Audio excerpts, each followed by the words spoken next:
कि अगर वक्त के पास सबूत नहीं है। देखिए, प्रदर्शन करना किसी कानून के खिलाफ या सरकार की किसी नीति के खिलाफ जाना यह संवैधानिक अधिकार है सबका। तो वो संपत्तियां सरकार अपने ले लेगी। हिंसा करने का अधिकार किसी को नहीं है। डी नोटिफाई सरकार नहीं कर सकती, यानी सरकार उसको अपने अंदर नहीं ले सकती, क्योंकि या तो फिर उनको रोल बैक करना पड़ेगा। नमस्कार, भारत एक्सप्रेस देख रहे हैं आप। आपके साथ मैं हूं उज्जवल मिश्रा। वक्फ संशोधन कानून को लेकर के सुप्रीम कोर्ट में आज 1 घंटे सुनवाई हुई।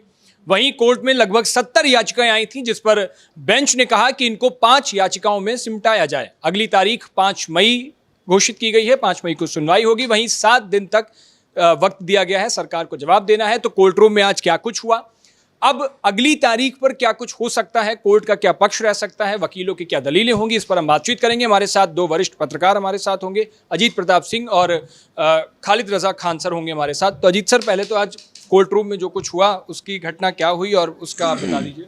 देखिए, सुप्रीम कोर्ट ने 2 निर्देश दिए हैं। पहला ये कि जो वक्फ बोर्ड काउंसिल है उसमें किसी की नियुक्ति नहीं की जाएगी। सरकार ने जो कानून बनाया है उसके मुताबिक उसमें कई सदस्य, 2 महिला सदस्य और 2 और सदस्य उसमें नियुक्त किए जा सकते हैं। तो सुप्रीम कोर्ट ने इंटरिम स्टे करते हुए, अंतरिम रोक लगाते हुए उस पर कहा कि जब तक दूसरी सुनवाई नहीं होगी 5 मई को, तब तक उस पर आप स्टेटस को रहिए, मतलब जैसा है वैसे ही स्थिति रहेगी। कोई नई नियुक्त वक्फ बोर्ड काउंसिल पे नहीं हो सकती। दूसरा आदेश दिया है कि जो वक्फ बोर्ड की संपत्ति है पूरे देश में, किसी भी संपत्ति को डी नोटिफाई नहीं किया जाएगा। यानी जो कानून में जो दर्ज है, कानून के मुताबिक कि अगर वक्फ के पास सबूत नहीं है तो वो संपत्तियां सरकार अपने ले लेगी। ठीक है। तो सुप्रीम कोर्ट ने कहा नहीं, कोई भी संपत्ति जिसे वक्फ अपना दावा करता है कि हमारी संपत्ति है लेकिन कोई कागजात नहीं है, तो उसे डी नोटिफाई सरकार नहीं कर सकती, यानी सरकार उसको अपने अंदर नहीं ले सकती। 2 ये मुख्य है। और फिर दोनों पक्षों से जवाब मांगा है, केंद्र सरकार से भी जवाब मांगा है और वक्फ बोर्ड से भी जवाब मांगा है कि जो तमाम याचिकाएं हैं इन पर उन दोनों पक्षों का क्या कहना है। अब मामले की सुनवाई अगली 5 मई को होगी। 5 मई को ये तय हो जाएगा। लेकिन एक और अहम बात कि इस पूरे कानून पे सुप्रीम कोर्ट ने रोक लगाने से इनकार किया है। ये बड़ी वजह है, मतलब बड़ी बात है ये, क्योंकि आमतौर पर जब किसी कानून को लेकर उसकी संवैधानिकता को लेकर चुनौती दी जाती है अदालत में, तो अदालत उस कानून को सुनवाई तक स्टे कर देता है। लेकिन सुप्रीम कोर्ट ने इस कानून पर रोक नहीं लगाई, सिर्फ 2 निर्देश दिए हैं कि एक तो डी नोटिफाई नहीं किया जाएगा और दूसरा नियुक्ति नहीं की जाएगी। तो 2 ये बड़े आदेश रहे हैं। अब सब कुछ 5 मई को सुनवाई के दौरान से सुप्रीम कोर्ट का जो रुख दिख रहा था, कल भी सुनवाई हुई, आज भी, वो पक्ष में, कानून के पक्ष में नजर होता हुआ दिख रहा था और उस पर इनकार, रोक लगाने से तो खासतौर पर इनकार ही किया है। खालिद सर, एक तो आज जो सुनवाई हुई उसको लेकर, और दूसरा आज एक और बात सामने आई कि all India Muslim personal law board ने अगले 83 दिनों तक प्रदर्शन का ऐलान किया है इस कानून के खिलाफ और लगभग 1 करोड़ हस्ताक्षर प्रधानमंत्री नरेंद्र मोदी को भेजने की बात कही है, अलग अलग जगहों पर देश भर में लोगों के साइन करवा करके।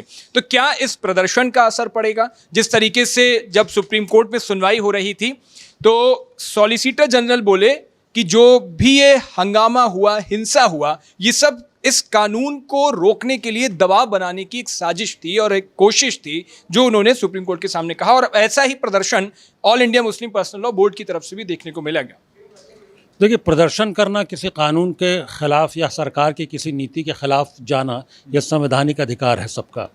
लेकिन उसमें हिंसा को किसी भी तरह से न सराहा जा सकता है, वो पूरे तौर पर गैर कानूनी है।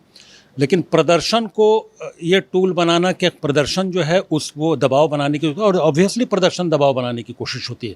सब जितनी भी सरकार, जितने भी लोग अपोजिशन में होते हैं या जो भी सरकार की नीतियों से, उसके एक्ट से बनाने की प्रक्रिया से अगर वो एग्री नहीं करते हैं तो जाहिर से बात है वो प्रदर्शन जब हिंसा बन जाए तो वो अपराध की श्रेणी में आ जाए। यस, वही मैं बोल रहा हूँ कि वो गैर कानूनी है, वो अपराध की श्रेणी में आएगा। तो प्रदर्शन करने का अधिकार है, हिंसा करने का अधिकार किसी को नहीं है। तो प्रदर्शन अगर वो अगले 83 दिन तक करें या जितने भी पीरियड तक करें, ये उनका संवैधानिक अधिकार है। लेकिन अगर उसमें किसी भी तरह से हिंसा होती है या किसी भी तरह का असंवैधानिक काम होता है या कोई कृत्य नज़र आता है तो वो कतई तौर पर वो जुर्म माना जाएगा, वो अपराध होगा। लेकिन संवैधानिक अधिकार है, वो प्रदर्शन कर सकते हैं। वो अपने हिसाब से उन्होंने जो स्ट्रेटजी बनाई है वो उनको बेहतर लगा होगा कि दबाव बनाने की का एक तरीका है, तो वो एक अलग बात है। और बाकी बात थी कि कोर्ट ने दो मुख्य मुद्दों पर बात की कि जो वक्फ बाय यूज़र का मामला था कि वक्फ बाय यूज़र जो है यानी जिसकी जो पिछले 200 साल 300 साल या 150 साल जो एक लंबे पीरियड से कोई ऐसी जगह जो वक्फ संपत्ति में रजिस्टर्ड है और उसके कागज़ नहीं हैं, तो और वो लेकिन यूज़ में है, वो कैसे जैसे कोई मदरसा यूज़ में है, मस्जिद किसी यूज़ में है और उसका कागज़ नहीं है 300 साल पुराना, तो वो पहले नए एक्ट में प्रावधान था कि अगर वो उसके कागजात नहीं हैं तो वो सरकारी संपत्ति समझी जाएगी, सरकार उसको टेक ओवर कर सकती है। लेकिन वो जो 1995 का एक्ट था उसमें वो वक्फ बाय यूज़र के तहत जैसी जो स्थिति थी वो यानी यथा स्थिति बनी रहेगी, स्टेटस क्वो मेंटेन रहेगा, कोर्ट ने ये कहा है। और कोर्ट ने उस पर भी आपत्ति जताई है कि वो जो ज़िलाधिकारी को जो अधिकार दिए जाने के, तो उस कलेक्टर को जो अधिकार दिए जाने की बात थी जो एक तरह से कानूनी अधिकार था, तो उस पर भी एक तरह से अभी फ़िलहाल उस पर भी रोक लगाई है कि उस स्टेटस को अगर हम कुल मिलाकर कहें तो 2 वो और 1 ये 3 मामला भी 3 पॉइंट पर 3 बिंदुओं पर सुप्रीम कोर्ट ने रोक लगाई है। तो अब और जो तुषार मेहता हैं जो सॉलिसिटर जनरल, उन्होंने फिर 1 सप्ताह का समय भी मांगा है कि 1 सप्ताह में वो तमाम बातें रखेंगे, फिर उसके बाद उस पर जवाब दूसरी जानिब से जवाब जाएगा। तो कुल मिलाकर 5 मई तक देखिए क्या डेवलपमेंट होता है, वो क्या जवाब सरकार की तरफ से आता है। तो अब 5 मई को फैसला उन्हीं बुनियादों पर होगा। लेकिन जो बात है कि एक्ट को सरकार ने इन टोटो रिजेक्ट नहीं किया है कि एक्ट पूरा जो है वो असंवैधानिक है या एक्ट को रिजेक्ट किया जाना चाहिए, वो नहीं किया है। उसके कुछ प्रावधानों को पर उन्होंने उसका सवाल उठाए हैं और उस पर फिलहाल रोक लगाई है, वो भी अंतरिम रोक है ये। वो आगे 5 मई को क्या होता है इसका तो हम सबको इंतज़ार करना पड़ेगा। कोर्ट के फैसले कैसे होंगे इस पर हम स्पेकुलेशन कर सकते हैं, लेकिन फैसला क्या आएगा ये तो कोर्ट ही बेहतर बता सकता है। सर एक सवाल ये आता है कि 5 मई को फैसला आ जाएगा या आ सकता है, अभी भी सकता में ही हम करेंगे, और 83 दिनों तक प्रदर्शन का ऐलान किया है। अब अगर उस दिन कोई अभी तक कानून पर रोक तो लगाई नहीं है, उनके प्रावधानों पर कुछ इंटरिम स्टे जो है वो लगाई है। अगर वो कानून पक्ष में होता है, मतलब कोर्ट इस पक्ष में वो कर देता है और मुस्लिम पर्सनल लॉ बोर्ड जिस तरीके से प्रदर्शन की बात कर रहा है, तो क्या फिर वो प्रदर्शन कर पाएंगे? क्योंकि सुप्रीम कोर्ट का तो फिर वो आदेश होगा।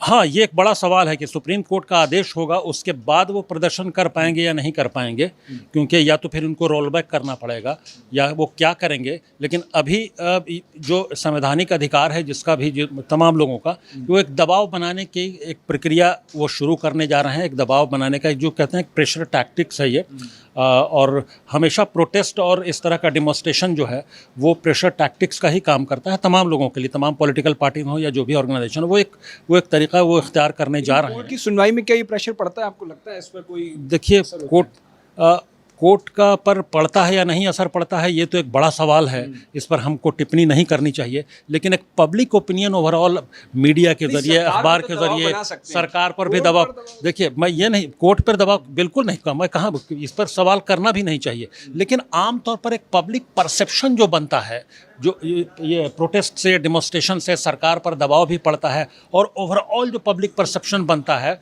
तो वो एक क्या काम करता है जुडिशरी पर वो पता नहीं।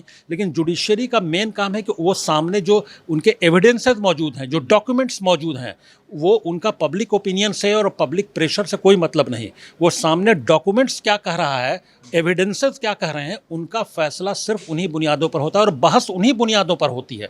बहस जो होती है दोनों पक्षों की तरफ से और जज के सामने जो रखा जाता है, और जो पैनल के सामने या जो रखा जाता है, तो वो बात सिर्फ दलीलें उन्हीं बुनियादों पर होती है। ये नहीं वहाँ पर काम करता कि इतने लोग प्रोटेस्ट कर रहे हैं बाहर, इतने करोड़ लोग सड़कों पर हैं, उसका कोई मतलब होता नहीं है। वो सिर्फ सरकारों के लिए मतलब होता है, क्योंकि सरकार जाहिर सी बात है पब्लिक से चुनकर आती है, तो वो सरकार पर इसलिए प्रेशर पड़ता है और सरकार को प्रेशर में लेने की कोशिश की जाती है। लेकिन जुडिशरी पर प्रेशर इनडायरेक्टली हो सकता है, हम सब लोग इंसान हैं, पब्लिक ओपिनियन बनने की वजह से एक माइंड में कुछ चीज़ें आ सकती हैं, बट फैसले तो दलीलों की बुनियाद पर होते हैं, एविडेंसेस की बुनियाद पर होते हैं। ठीक है अजीत सर, आपको क्या लगता है जिस तरीके से प्रदर्शन और तमाम जो बयानबाजियां बीते दिनों आई, ये सब राजनीतिक मियाद को खड़ी करने के लिए उसकी बुनियाद पे सारी चीजें हो रही थी, मतलब राजनीतिकरण इस पे हावी हुआ?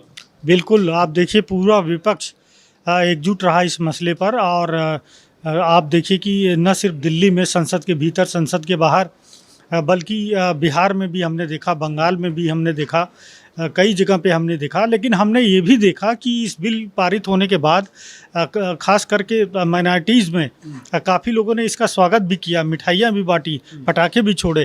तो ऐसा नहीं है कि मतलब जितने भी माइनॉरिटीज़ के लोग हैं सभी लोग इसका विरोध कर रहे हैं।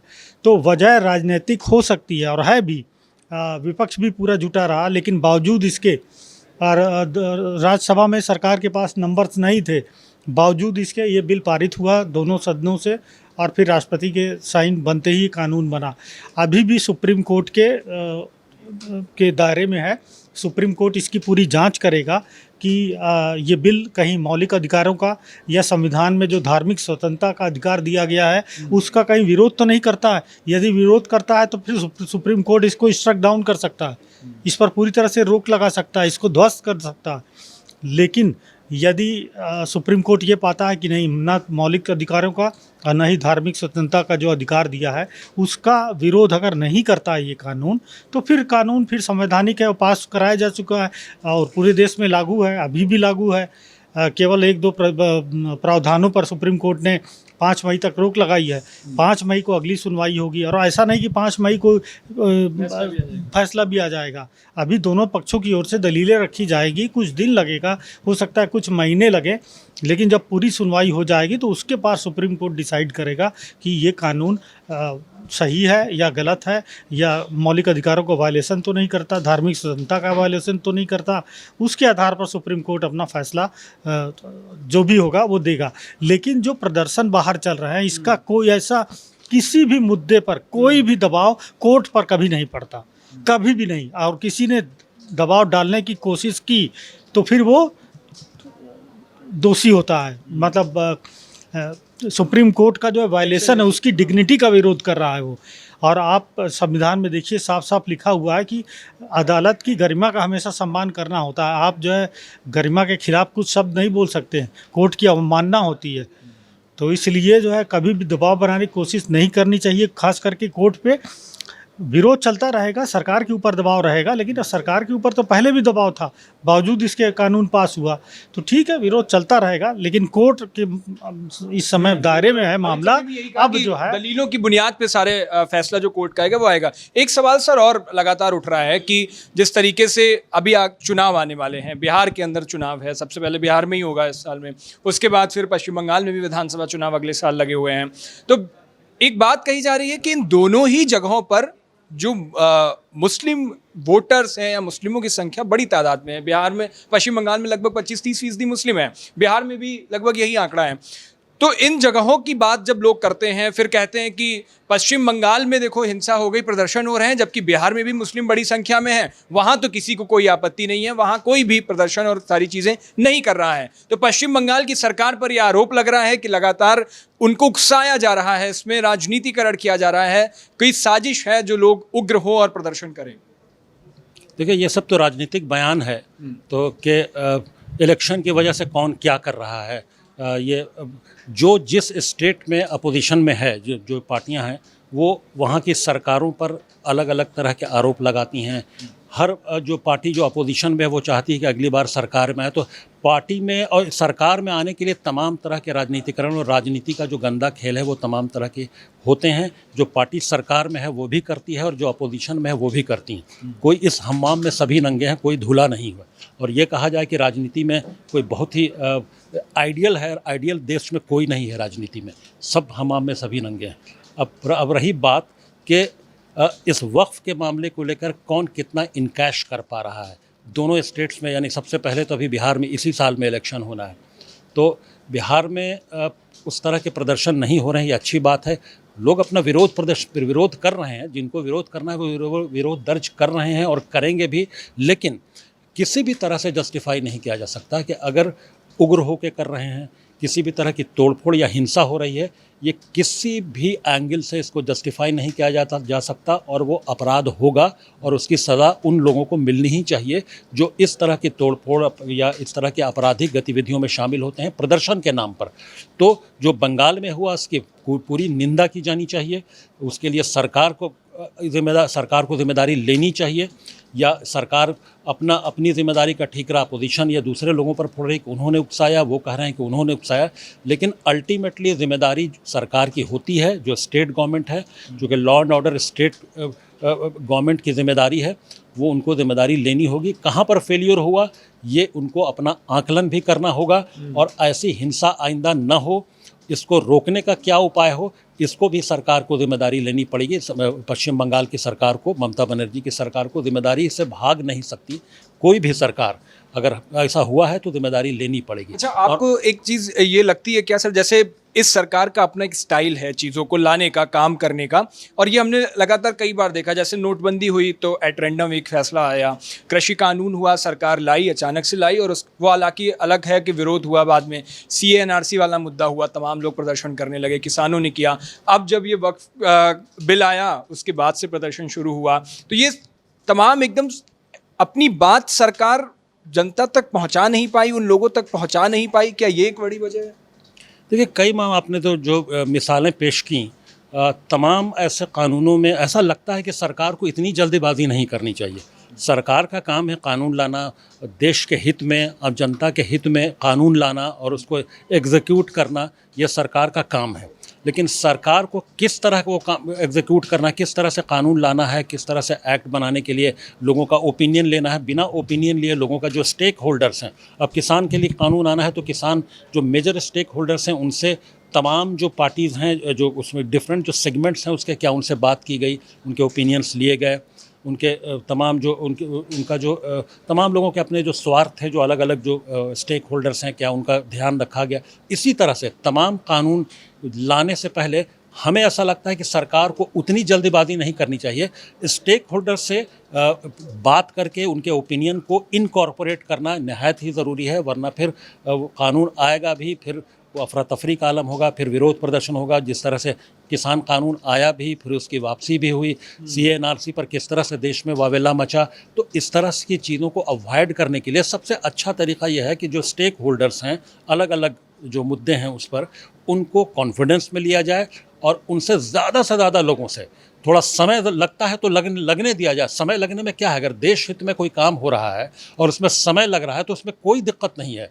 देश, अगर कानून देश हित में है तो समय लगे तो लगे, अगर 1 साल डिले से आ रहा है तो आए, लेकिन मामला पुख्ता हो, तमाम स्टेक होल्डर्स को सेटिस्फैक्शन हो, कम से कम एक मेजॉरिटी स्टेक होल्डर्स हो सकता है कि 100% लोग कभी भी सेटिस्फाइड नहीं होते, लेकिन मेजॉरिटी स्टेक होल्डर्स को सेटिस्फैक्शन हो तो कानून मजबूत भी होगा, उसको एग्जीक्यूट करना ज़्यादा आसान होगा, फिर किसी भी सतह पर विरोध प्रदर्शन उस तरह से झेलना नहीं पड़ेगा। ठीक है, अजीत सर, एक आखिरी 2 सवाल छोटे छोटे और आपसे पूछूंगा। एक, ममता बनर्जी लगातार कह रही हैं कि इस कानून को हम बंगाल में लागू नहीं होने देंगे, तो क्या ये पॉसिबल होगा कि कोई स्टेट गवर्नमेंट इसको रोक दे अलग अलग स्टेटों में? पहला ये। दूसरा ये, क्या बिहार के चुनाव भी आने वाले हैं और नीतीश कुमार वहाँ पे ये बात रख पाएंगे एनडीए के सहयोगी होने के नाते कि नहीं, ये बिल, ये कानून मुस्लिमों के खिलाफ नहीं है? देखिए, सबसे पहली बात कि ममता बनर्जी ने कहा है ये बिल्कुल गलत है। आप कोई भी केंद्रीय कानून और जो संसद ने पारित किया है किसी राज्य में लागू करने से कोई रोक नहीं सकता, पावर ही नहीं है, तो ये गलत बात है, वो तो हो ही नहीं सकता। विरोध कर सकती है राज्य की सरकारें?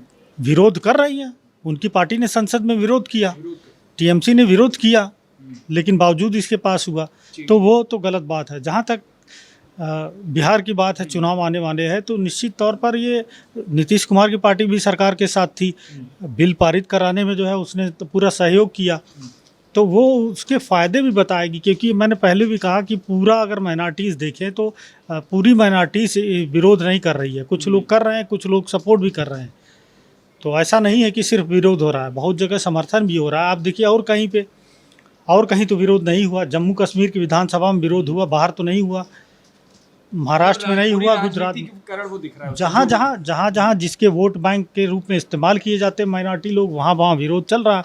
जहाँ पर नहीं होते वहाँ पे नहीं हो रहा। ठीक है, तो अब कुल मिलाकर ये देखना होगा कि 5 मई को सुप्रीम कोर्ट फैसला सुनाता है या सुनवाई होती है, तारीख आगे बढ़ती है, क्या कुछ होगा ये 5 मई को क्लियर हो जाएगा। लेकिन उससे भी दिलचस्प है कि जो 7 दिन का वक्त सुप्रीम कोर्ट की ओर से सरकार को दिया गया है जवाब रखने के लिए, उसमें सरकार क्या कुछ जवाब रखती है वो देखने वाली बात होगी। हालांकि आपको इस पूरे मुद्दे पर क्या लगता है, अपनी राय हमें कमेंट बॉक्स में जरूर बताएं। देश और दुनिया की बाकी तमाम खबरों के लिए देखते रहिए भारत एक्सप्रेस।